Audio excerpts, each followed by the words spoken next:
So welcome everybody, and welcome back, if you've been with us before, to tonight's event on wildlife recording with Joe and me, Ben Mullen. We both work at the Biodiversity Information Service for Powys and Brecon Beacons National Park. And this event tonight is one of a series of events that we're running to promote wildlife awareness and to encourage you to put wildlife on the map by making a biological record of the wildlife you see, be it in person or through the lens of a camera. I'd just like to say thanks to the Brecon Beacons National Park and CLIF, who have provided the funds to enable us to run this event and also the series of events that we've been running on Zoom. Tonight's event is part of the Watching Nature Recover project, which is a partnership between BIS and the two local nature partnerships, or LNPs, in our area. That's Powys and the Brecon Beacons National Park. If you're taking part in the project, you'll be loaned a camera to enable you to see what wildlife visits your local area or your garden through the lens, and be encouraged to help record that wildlife by making a biological record and put that wildlife on the map. Tonight's talk will show you how easy it is to record the wildlife you see and why those biological records are important. There's a couple of contact names on the screen there if you'd like to take part in the project. All our cameras are out at the moment, but you can still join the project and maybe borrow one at a later date, or if you have your own camera track, you can also take part using that. So contact details there. The overall aim is to put wildlife on the map, so we know what lives where, and we do this by encouraging you to make biological records of the wildlife that you see. These dots on the map on the right are hedgehog records in this area in the last 5 years, and each red dot is a biological record that people have made and submitted to us. So we can see where hedgehogs have been seen, where they're living. At BIS, we cover the area of Powys and the Brecon Beacons National Park. You can see us in mid Wales there, along the border with England on the east. We're the only landlocked Welsh local environmental record centre. You can see that we're one of 4 covering the whole of Wales. So we don't have any coastline, unfortunately. And it's really easy to make a biological record using apps and websites and various other ways, and we'll show you how to do that during tonight's talk. We're going to mention the who, what, where and when quite a lot tonight, and that's because that's the 4 important pieces of information that we need to know to make a valid biological record. So you'll hear us talk about the who, what, where and when quite a lot tonight. Just a quick look at why biological records are useful and important and the different ways that they can be used. Here are some red kite records before 1980, so over 40 years ago, in the BIS area. And you can see there's a handful, maybe a dozen red kite records. And fast forward 40 years to date, and you can see how many red kite records we have now. And it's more a case of where aren't there red kites in Powys and the Brecon Beacons National Park. So each of those blue dots is a wildlife record made by people such as yourselves, and it just gives us an indication of how red kites are faring. And as we can see, they're doing pretty well in Wales as a whole. We'll also show you how you can get involved in wildlife recording, such as our 20th anniversary recording challenges, where you can go for help with identification and how you can see wildlife records we hold. I'm going to pass over to Joe now, and Joe is going to look at some of the reasons why you should record the wildlife you see. Thanks, Ben. So I'm going to start off with some of the reasons why it's important to record wildlife. Then we'll move on to what we mean by a wildlife record, what they are and how to make them. Ben's going to be moving my slides on for me, so please excuse the slightly repetitive next slide, pleases. We were all getting used to this, I think, aren't we? Yeah, so I guess the main reason that most people get into wildlife and why there's so many people here this evening is because it's really interesting. Noticing and engaging wildlife brings all sorts of benefits, and turning those wildlife sightings into records really makes you look closer to think about why something is there, and it sparks a bit of a deeper curiosity about the world around us. And also pushing yourself to turn your wildlife sightings, the things you see when you're out and about, into records will really help you improve your skills and understand a bit more about the things that you see. We're going to show you some really simple resources to help get you learning more about the wildlife that you see out and about.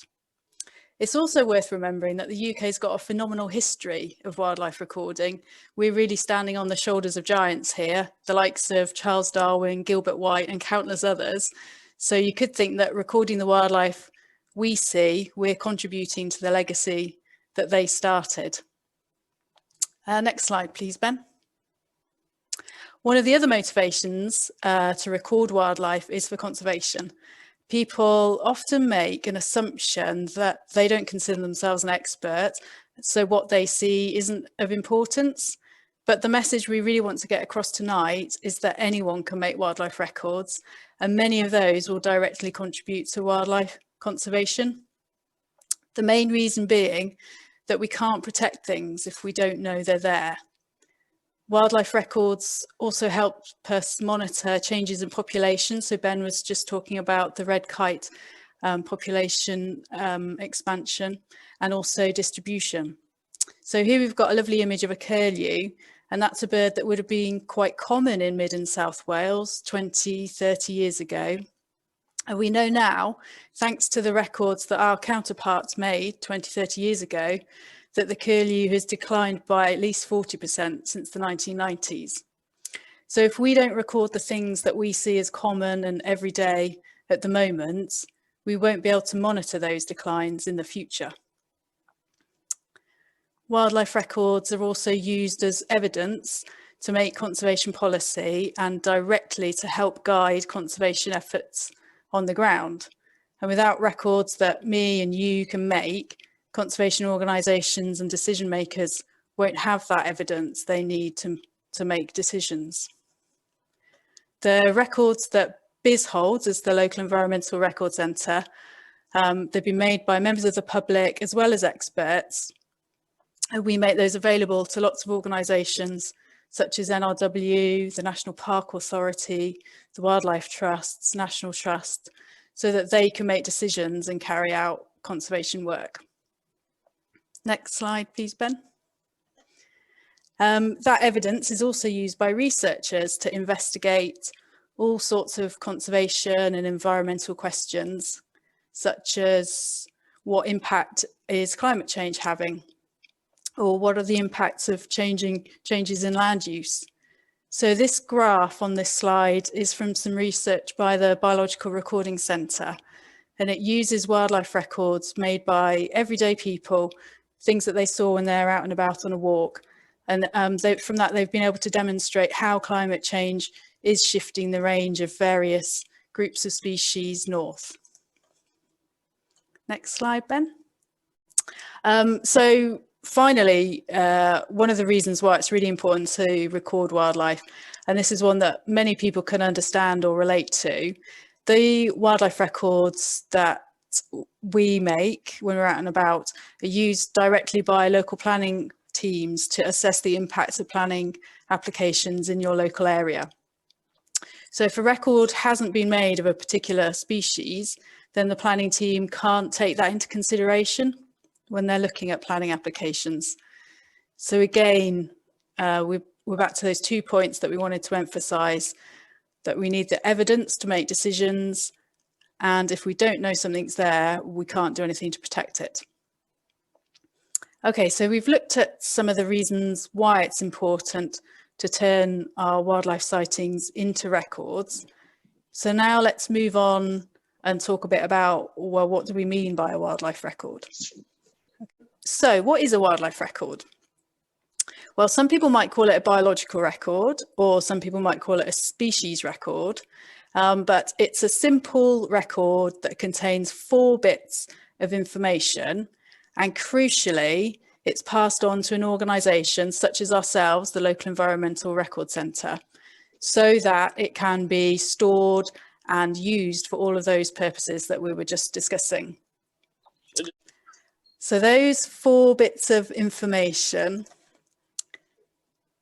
are the who, what, where and when. So quite straightforward, and Ben already mentioned this and we'll probably repeat it quite a few times. So the who, this is the person that made the record. So we've got a little picture of a toad here, and that's something I saw a couple of years ago. So the recorder is me, I'm the person that saw it and identified it. This bit of information is actually quite important, and people often question why they need to include it. Oh, why do I need to include my name? Like, I don't think I'm an expert, so why does my name need to go with it? Well, the record actually remains your intellectual property, so it needs a name associated with it. And also, really importantly, further down the line, an expert might look at that record to verify whether they believe in their expert opinion it to be correct. So in this example, an amphibian expert might look at my toad records and they'll see that some of them have got photos attached. So they can actually see, oh yes, this person knows how to identify a toad. That's brilliant. And now I know that person can identify a toad. So all their other toad records, I'm going to be quite happy to verify as correct. And if you don't include your name, then this can't be done. It's a lot harder for the experts to make that decision, make that judgment on whether they think it is correct. So the next little bit of information that needs to be included is the what. So this is quite obvious, really, and this is the species that you saw. It's important to remember that you can only make records of things that you can identify. So if you're not sure what you've seen, if you can't put a species name to it, maybe take some photos and do some research or get some help with ID before making that record. And we've got lots of resources to help with that. So you could always get in touch with us if you're unsure on where to find some more information. And we've got loads of pointers on our website and some links at the end of this talk. Now, the what could also include how many you saw, and for animals, whether it was male or female, adults or juvenile. If you know those bits of information, then it's really useful to include them as well. We like people to use scientific names, so that's often known as the Latin name, because it avoids confusion. There's a lot of common names that are actually used for the same species, or common names change in different parts of the country. So, for example, there's a tree called a horse chestnut. Lots of people would know that tree. There's also a moth called horse chestnut. So if you made a record of horse chestnut, well, who's to know if you're talking about a whacking great big tree or a teeny tiny little moth? But if you use the scientific name, then it's really clear exactly what you're referring to. Now, I can probably imagine that some of you are panicking at this point because you don't know the scientific name, and I don't know the scientific name of many things. So don't worry, don't panic, because we've got a brilliant app that's going to help you out with that. So you don't need to know the scientific name, it will work it out for you. Just be aware that the scientific names avoid a lot of confusion. So the third bit of information we need to include is the where. Where did you see it?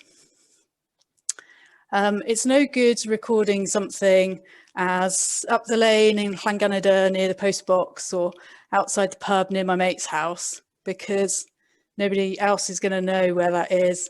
And certainly in 40 years' time, nobody's going to know what the pub was or where the post box was. So in the UK, we use the OS grid reference system as the where. Now again, don't panic if you don't know what a grid reference is or how to make one. You don't need to understand how to do them, because the app that we're going to recommend you use does that all for you. So it's really, really useful. The when, so again, this is fairly straightforward. This is when did you see it, and that's the date, preferably the full date, date. In some cases, if you were recording something you saw a little while ago, you might only be able to remember the months, and that's okay, or even the season, that's okay as well, but preferably the full date. Just a couple of notes of warning about dates. We use the UK format, but some devices might use the US format. And if you keep your records in Excel, it loves mangling up the dates between UK and US formats. So it's not a problem. You just need to be aware of it to make sure things don't get muddled up. The image of the toad. Oh, sorry, Joe. Too quick that time.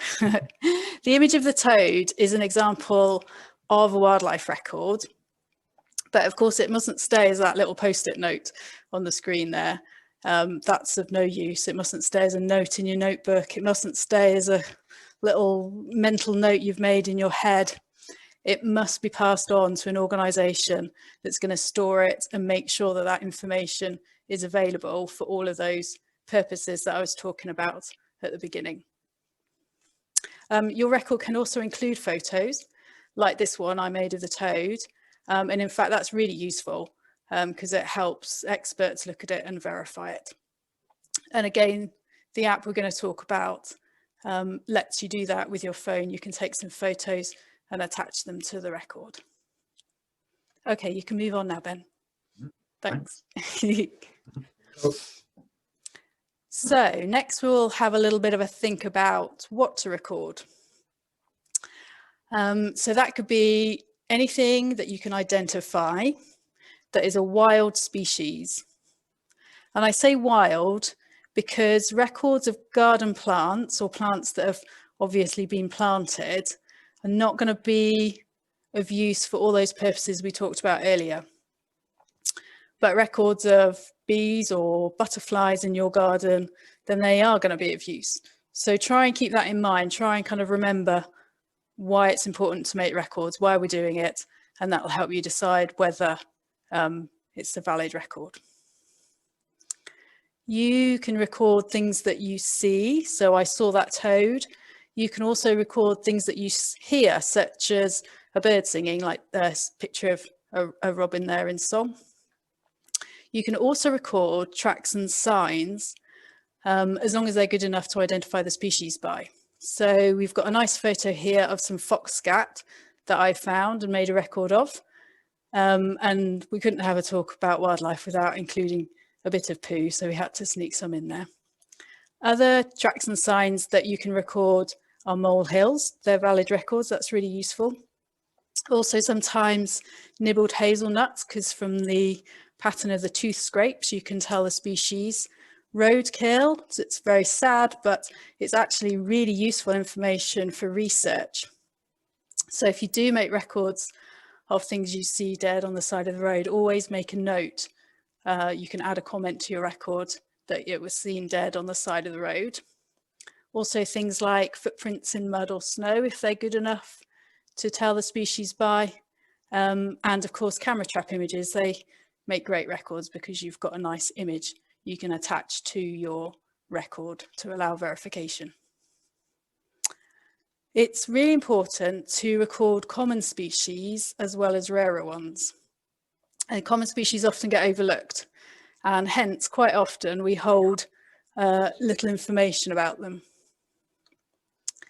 There's also some things that you shouldn't record.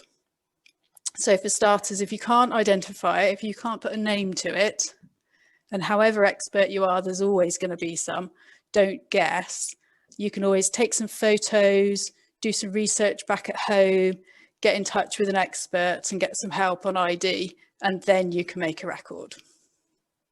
Don't record garden plants or plants in your garden that aren't wild or naturally occurring. And also domesticated animals. So at the bottom of this slide, there's a photo of a pink flower. That's a camellia that's in my garden. So I didn't make a record of the camellia because that's clearly a garden plant that's been planted there. But I did make a record of the common wasp that sat on it. And that's a common species that we actually hold very few records of. So that's a good one to make records of. And there's also a picture of some free roaming Exmoor ponies. So again, they're domesticated livestock. So we didn't make a record of those. And the same would go for things like domestic cats on camera traps. So next we've got a short video about some of the things you could record when you're out and about on a walk. This was taken the other morning when I was walking my dog, and you'll see me using an app on my phone to make the record. And this is the one we're going to talk you through in a bit. Now the volume might be quite loud on this one, so you might want to just be ready over your volume control. Otherwise you might get me shouting in your ear. Yeah, so do you want to play that, Ben? I'm going to give you a few examples of 3 different things I could record out on my dog walk this morning. So behind me you should be able to see some molehills. So they're a really good thing to record as tracks and signs, and it's definite evidence of mole. So I'm just going to add my mole record here, and I can add a photo. I've taken a nice photo of those molehills and give it a name.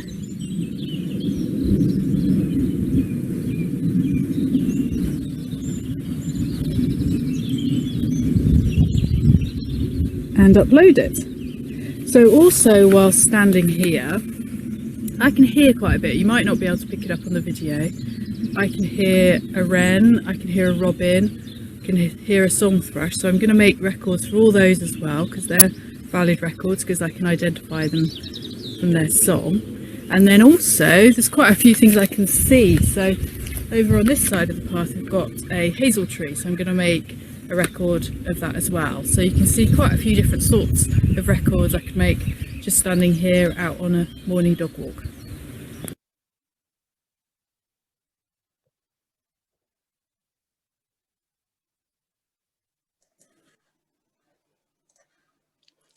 Okay, so in that video, I was recording some really common species, so hazel, wren, and you'll be surprised how much people either forget to do this or don't think it's important enough. And that means we really lack records of common species. So there's very little evidence to look at population changes. We talked about the curlew earlier being a common species 30 odd years ago. The same could be said for house sparrow, and who knows what other things we look at today that may be in decline. So thinking about these common species, we're going to take a quick straw poll. So I want you to scroll to at the bottom of your screen, you'll find a little reactions button, and in there there's a thumbs up icon. So I want you to give me a thumbs up if you've ever seen one of these. So this is a garden snail, Cornus aspersum. It's a very common species. It's easy to identify, lovely, quite big size, brownish colour, and it's got these lovely streaky markings. Okay, so I can see there's quite a few thumbs up now, and I'm also going to put my hand up because I definitely have these in my garden munching away at my vegetable seedlings at the moment. So on this next slide now, there's a little map. Now these are the records, all of the records we hold in the whole of Wales for garden snail, that really common, really widespread species. You can see there's a few records in the south of Wales, but through the middle of Wales, through Powys, there's an awful lot of blank space there. But garden snails are definitely there. People just haven't thought to record them. So remember that nothing's too common to record, and if we don't know it's there, we can't protect it. We've had a look now at why to record and what to record. So now let's have a think about where you might make some records. Thanks, Ben. So basically, you can make records whenever you're out and about. That could be in your garden, but remember, we're not going to make records of garden plants in our garden.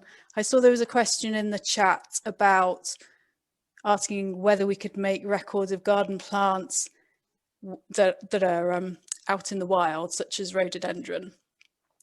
And that they are useful records to make. So we call those invasive species. So they're kind of garden escapees, they're established in wild areas, and those are useful records to make. But when you're in a garden that's clearly sort of like a garden or maybe a park, think about, well, if this has been planted, it's not really in the wild, so we don't want to make records in gardens.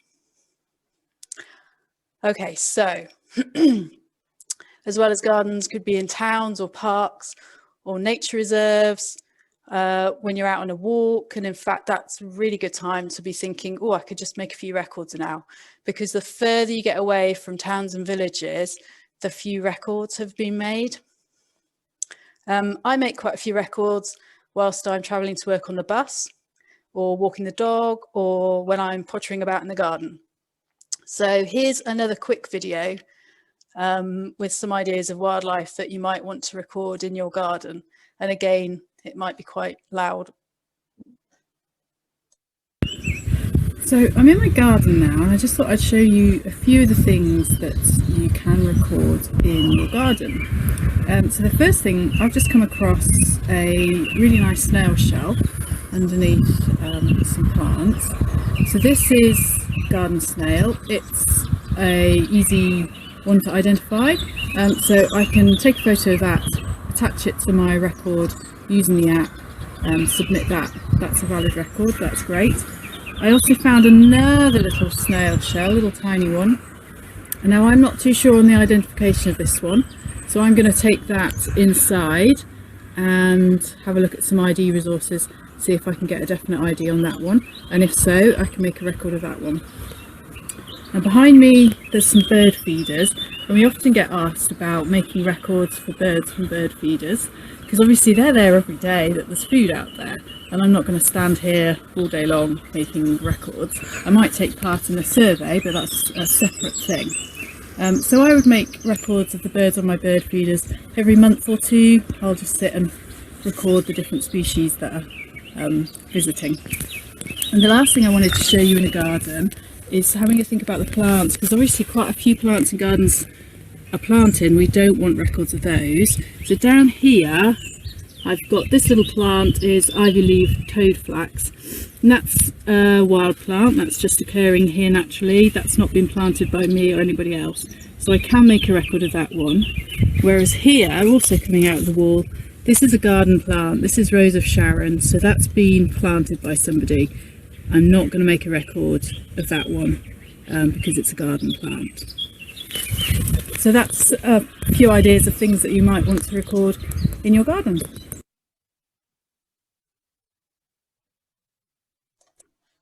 Okay, another nice snail there. Quite enjoy making snail records at the moment. So you can see on this map, this map's also available on our website, so you can go back and refer to it.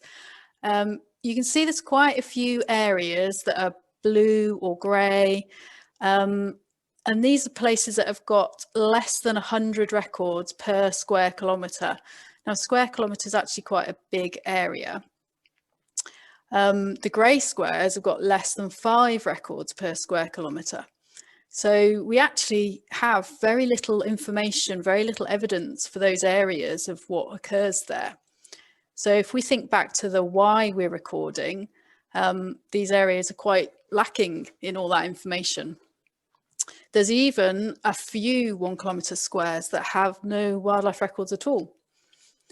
And basically you can see there's a bit of a pattern there. The further you get from towns and villages and main roads, the fewer wildlife records have been made. So whenever you're out and about for a walk or out in the countryside or up in the hills, do try and make some records, because you'll really be contributing. And remember that you don't need to be an expert. You could record some of the common things, some of the things that are easy to identify, and they've probably been overlooked.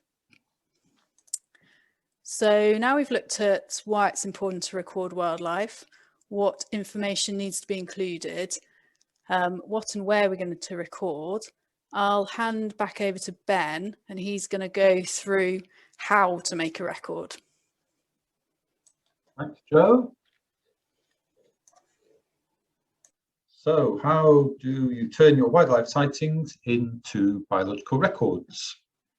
Well, there are several ways to make a biological record by recording the wildlife that you see, you hear, or you see signs of. The apps for smartphones and tablets and iPads are the easiest, along with the various recording websites. So there's a few examples there, and I'll go on to cover each one of those in a minute. If you have a smartphone, the easiest is to use the Lurk Wales app for wildlife sightings in Wales. It's part of the iRecord family, and you can use the iRecord app for the whole of the UK, including Wales. So you have got a choice in Wales. And you can also submit wildlife records online using iRecord, and I'll show you how to do both of those shortly. You can also put your wildlife sightings onto a spreadsheet and email that to us, or you can send your records to a county recorder, and you can find details on our website in the Find an Expert section on the BIS website. And just a reminder that for every wildlife sighting to become a biological record, we need the who, recorded it, the what you saw, the where and when you saw it. So again, the who, what, where and when. The apps and online sites make this really easy, as they prompt you to fill in the required information before they'll let you submit and send that record to us. So I would recommend using the apps and the iRecord online to record your wildlife sightings. If you have a smartphone and you're recording in Wales, you can use the Lurk Wales app, and this can be used on Apple and Android phones. It allows you to record wildlife quickly and easily when you're out and about. It's part of the iRecord family of apps and works in exactly the same way as the iRecord app, which you can use for the whole of the UK. And that includes Wales, of course. If you do use the Lurk Wales app, you'll be supporting the Welsh record centres. And if you're a Welsh speaker, it is fully bilingual, and that includes the species dictionary as well. I've got both on my phone, and I'll use the Lurk Wales app when I'm in Wales and switch over to iRecord for trips across the border in the rest of the UK. But you do need to allow the apps to access your GPS and your camera function for these to work. And when you first download the app, it will ask if you to allow the app to use the GPS and the camera, otherwise it won't be able to find where you are and you won't be able to add pictures. When you add records to the app in your phone, such as these that I made earlier, you will find that they just sit on your phone. It's a bit like Joe's record on a post-it note. You've made a record and it sits there on your phone. And they'll appear in the pending section. You can see at the top left of the Lurk Wales app screen there.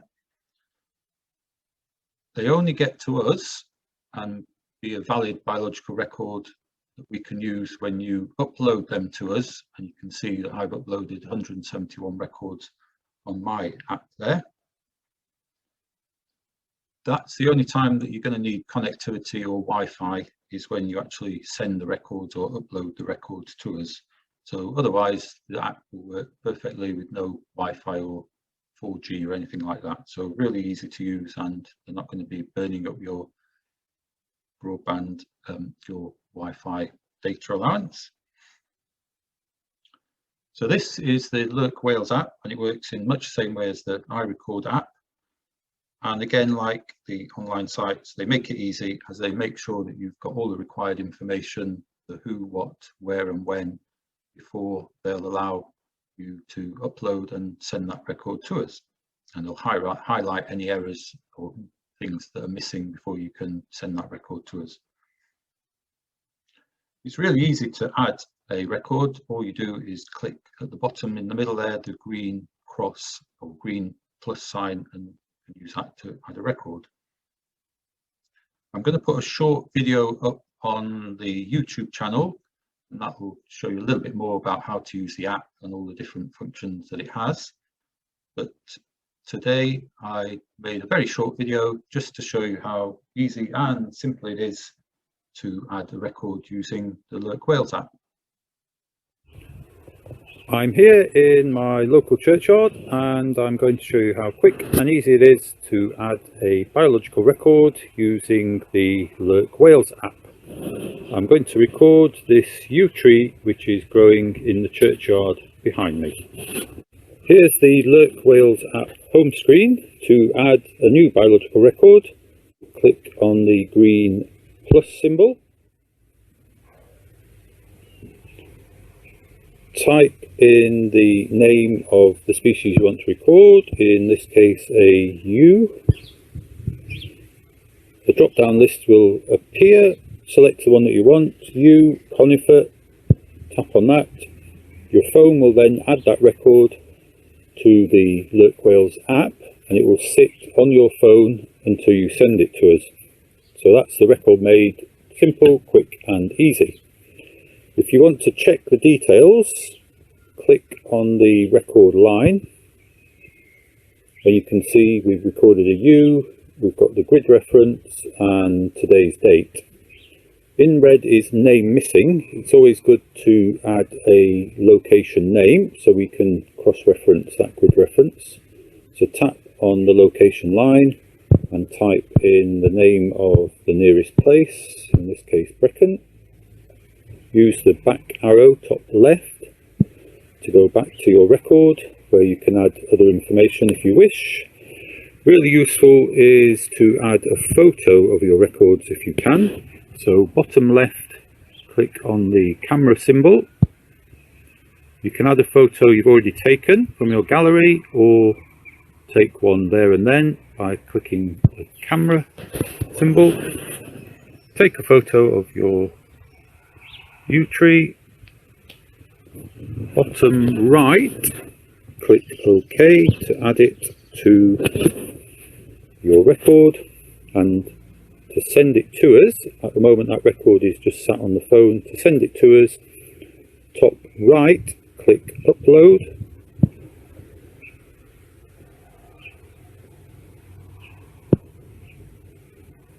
And that record will move from pending into uploaded and will be available for us to download onto the BIS database.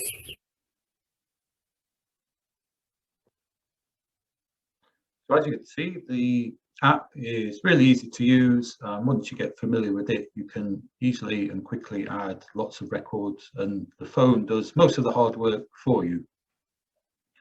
If you don't have a smartphone or you prefer to use a computer to make your records, you can use the iRecord website on your computer to make records. The login for the website will be the same as for the apps, and that includes the Lurk Wales app as well as the iRecord app. And as with the apps, you're prompted to add the required information, the who, what, where and when, before you can submit that record to us.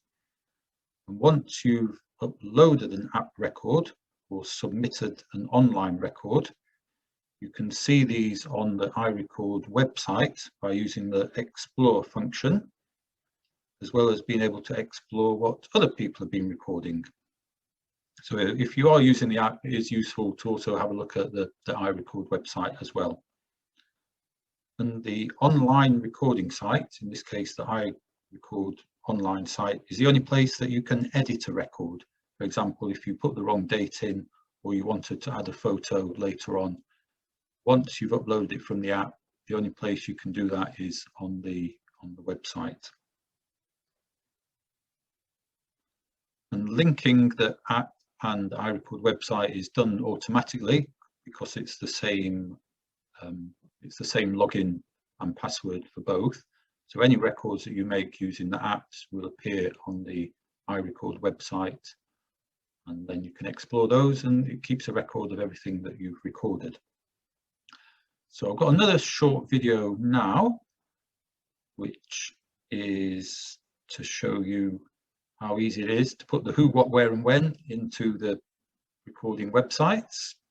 In this case, the iRecord website. So let's have a look how easy it is to use the websites as well. Here's the iRecord homepage, which I've logged into.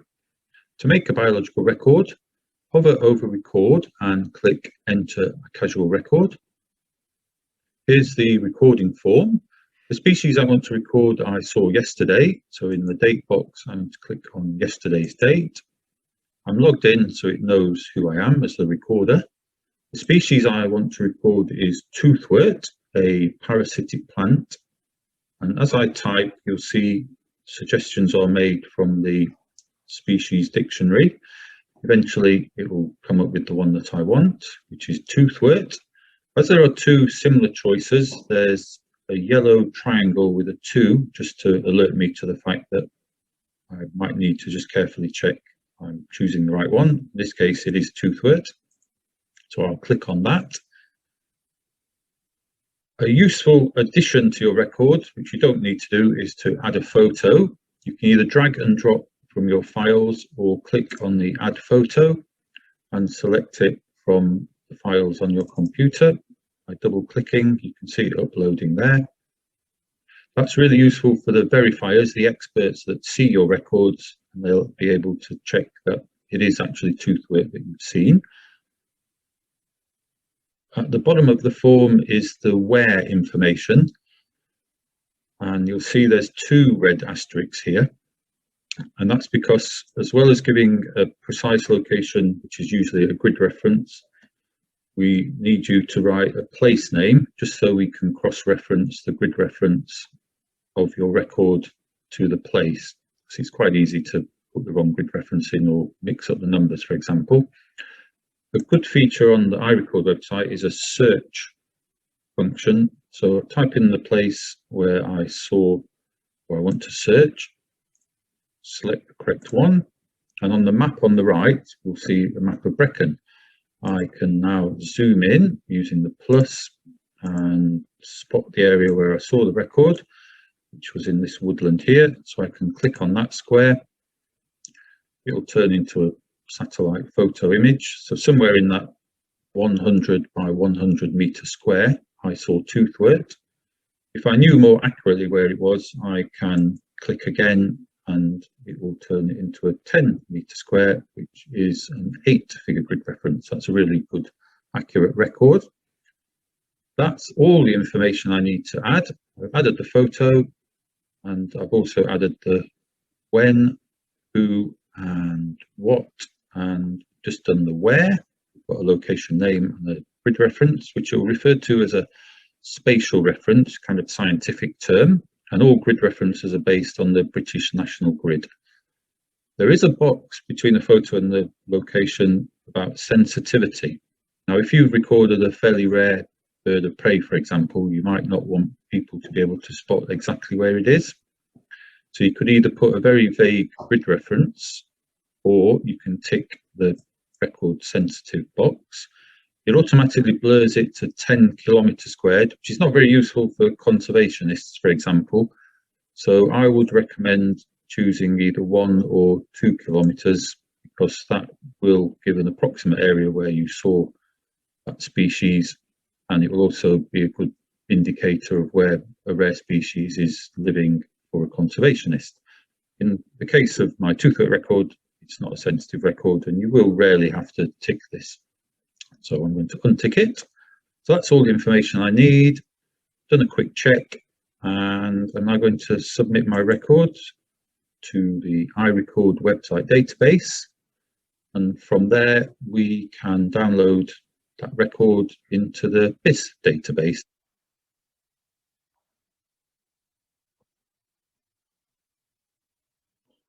So as you can see, using the website is just as easy as the apps, although it does take a little bit longer to make a record because you're having to do a little bit more of the work that your smartphone would do by using the app, such as finding the location. There are some other ways where you don't need technology to record the sightings or wildlife sightings, and one is to complete a spreadsheet such as Excel, and that's a good alternative to the apps and online recording sites. And it's probably useful if you've got lots of records and you don't want to have to sit at a computer for a long time putting those in. And there's one available on our website that you can download, and it has all the column headers of the information that we need. You can fill that in and email it back to us, and we will be able to easily add that to our database. If you just want to make the odd occasional record, you can send these in to us by email, just remembering to tell us the full piece of information, the who, what, where and when. Or on our website, we also have a simple online recording form, we call it, and it's a little bit like the iRecord website where you can add your record by completing the form on our website. Just a note of caution in the yellow there, if you are using a spreadsheet or our simple online recording form, or you're sending us an email of a record, then these should just be for the BIS area, so that's Powys and the Brecon Beacons National Park. If you have got sightings of other places and you want to send them like this, then you have to send them to your local environmental records centre for the area that you live in. You can see our email address at the bottom there, where you can send records and spreadsheets, and also our website. And if you go to our website and look at the Get Involved section, you'll see an area where you can find out all about submitting a record, and you'll find the spreadsheet to download and the simple online recording form there as well. If you are involved in the Watching Nature Recover project, or you have your own camera trap, you'll hopefully capture some images, probably of mammals and birds, on your camera, and you can record these in exactly the same way as if you would see that mammal or bird in person. Just remember to check the date of the capture on your camera. They often have a date imprint function, and when you make your record by using the camera trap, do attach the photo or a screenshot, a snip of the video, just so you can attach that to the record, and then the experts, the verifiers that see that, will be able to confirm that it is a hedgehog, for example, or a badger that you have seen. And that just makes that record a little bit more valuable, because an expert's giving it the sort of tick, so we know exactly what you've seen. If you're in the Watching Nature Recover project, we also have a project on MammalWeb, which is a website where you can register as a trapper, register yourself as a camera trapper, and upload your captures that you've made on your wildlife camera for spotters to identify, and then they'll let us know what animals and birds, etc., that you've seen and captured on your camera trap, and then we'll be able to turn those into wildlife records. You can also send any images and captures that you have to county recorders, and they're the kind of local experts, the local verifiers. And again, on our website, this.org.uk, you can find out who they are in our area by visiting the Find an Expert section of our website.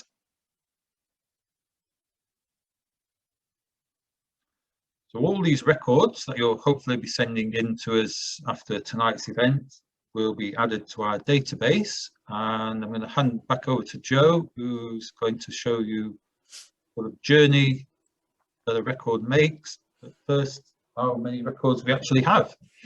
Thanks, Ben. Yeah, so just returning back to where we started when we were thinking about why it's important to make wildlife records, here's a little bit of information about what you're contributing to when you do make a record. So BIS holds over 2.7 million wildlife records for Powys and the Brecon Beacons National Park. So it's a vast number of records, lots and lots of information. You can see that about a third of those are for plants, about a third are for invertebrates, and that's mostly insects. And the final third is birds, mammals, and other groups such as mosses and lichens. Within Wales as a whole, there's 4 local environmental record centres, and between us we hold and manage over 14 million wildlife records. And these are all made available to those decision makers, the conservationists, the researchers, so that they've got lots of information for their work. Next, we'll have a quick look at what happens to your record once you've submitted it via the app. So once Ben had submitted his U record from his phone. So once you clicked upload on the phone, that record gets sent to a large national database, and that's instantly available to species experts and county recorders. So they can look at it, they can look at his photos and make any comments, ask him some questions if they need more information, and they can take a judgment based on their expertise of whether they think that's a correct species identification. So they can decide to mark his record as correct, which means they agree with it and verify it. We then download all the records and add them to our database. Now, our database, along with all the other records held by the other 3 LERCs in Wales, are made available via an online data portal that's called Aderyn. And this is a website where people can view all the wildlife records in Wales. It's used a lot by those decision makers, those conservationists, all those organisations, researchers that we talked about at the beginning when they need to find out information about what wildlife there is. And members of the public can use it too. So it's a great tool for finding out what's been recorded in your area, or where you're off for a walk, or if you're going on holiday in Wales. So yeah, there's some public access to it as well. Sensitive species information is not available publicly for obvious reasons. There is some things that we need to protect. So I'll just hand back over to Ben now, and he's going to show us a little bit more about Aderyn, about our data portal where you can look at all these records that have been made. Thanks, Joe. It's nice to see the journey that my U record will be making. So those nearly 3 million records that we hold for the BIS area, Powys and Brecon Beacons, are all held within our database called Aderyn. And you, as a member of the public, can access some of this data, as we call it, in a couple of ways. And as Joe says, the only species or wildlife that you won't see are the sensitive species, bats and some birds of prey, for example. The What's in My Area tool allows you to see what species have been recorded for any 1 kilometre square in Wales. And you can also create a distribution map of any of the species that we hold records for, showing how many records we hold per 10 kilometre square area. And this is also for the non-sensitive species as well. And the sensitive ones will be limited to a 10 kilometre square, but the non-sensitive species, you can actually click down and see a 1 kilometre square distribution map. So you get a bit of a better idea of where those species that you're interested in are occurring. So Aderyn holds the wildlife records for all of Wales, all 4 Welsh local environmental record centres.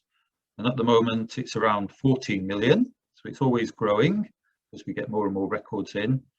And there is access to some of that information to the general public, and that's for the non-sensitive species. And the Aderyn website, like the Lurk Wales app, is fully bilingual.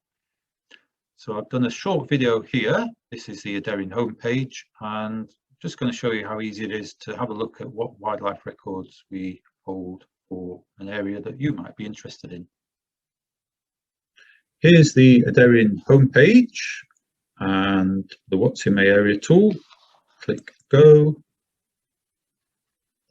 And to search for a particular area of Wales, you can either click on the map or type in your grid reference or postcode. I'm going to click on a random square in the map. It will convert that to a 4-figure grid reference, which is a 1 kilometre square, 1 by 1 kilometre square.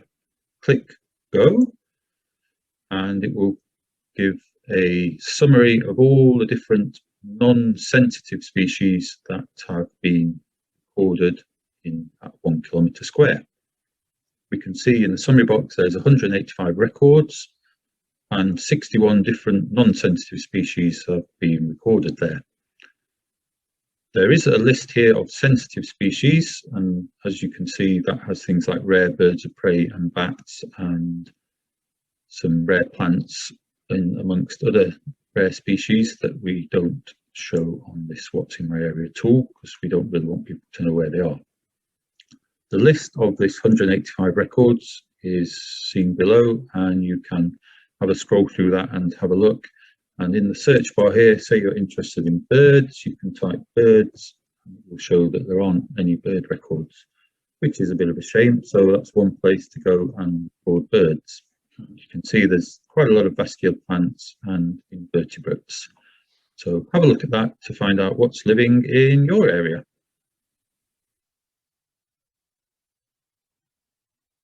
That's the Daring, really useful little tool there. So do have a visit to that website and have a look at some of the records in your area. So we hope that tonight's talk has inspired you to turn your wildlife sightings into biological records and help us to put wildlife on the map. There's lots of ways that you can get involved in biological record making and wildlife recording. And if you visit our website, bis.org.uk, you can see other ways that you can get involved, such as by attending our other events and watching previous talks on our YouTube channel, which includes species ID training, and most of those are aimed at the beginner level. We do hope to run in-person training days maybe next year, and we'll also hopefully be running some recording days where we visit different sites in the BIS area and record all the wildlife that we see. They are a really good way to meet other recorders and sort of learn lots of things for them on species ID and making records. So if you do see those, we do manage to do those, then do try and join if you can. On our website, there's a link to sign up to the BIS bulletin, which is an email I send out once or twice a month, and that includes lots of info on events, jobs, conferences, and on biological recording in the BIS area. And you can see that we're on social media, and do follow us and have a look at our social media sites if you are on Twitter, Facebook, or Instagram.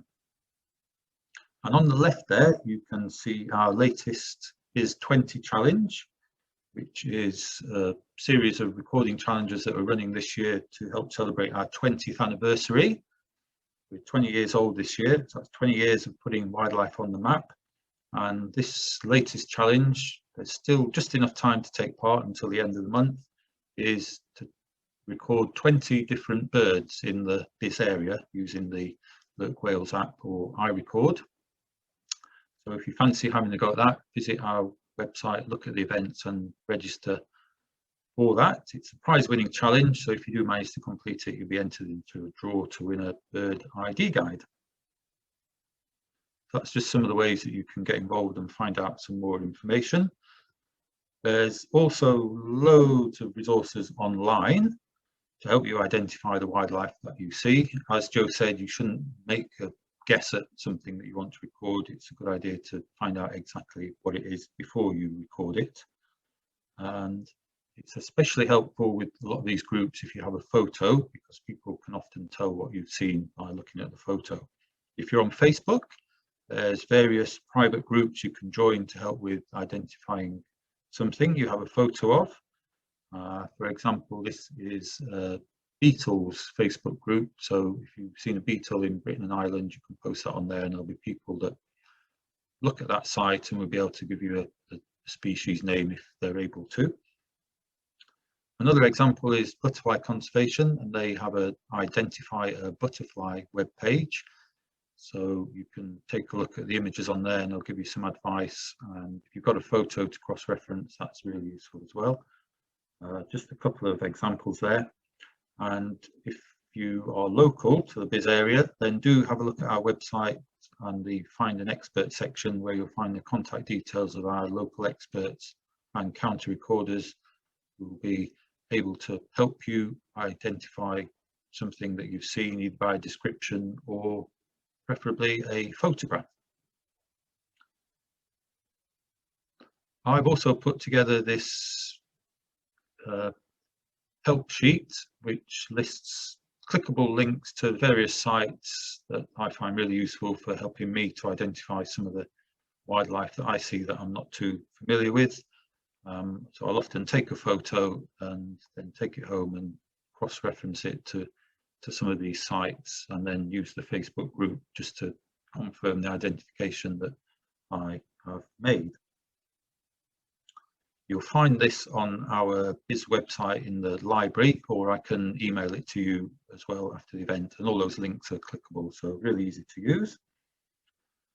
So just some of the places that you can go to get help with identification that will enable you to make an accurate record of some of the wildlife that you see. So that's it from us on the presentation. We've covered quite a lot. I've kind of summarised it on the left there, some of the different topics that we've covered in the last hour or so. Also put on the links to our social media website and the Derrin. And if you do want to watch this again or our other events, then there's a YouTube link on the bottom of our website homepage as well.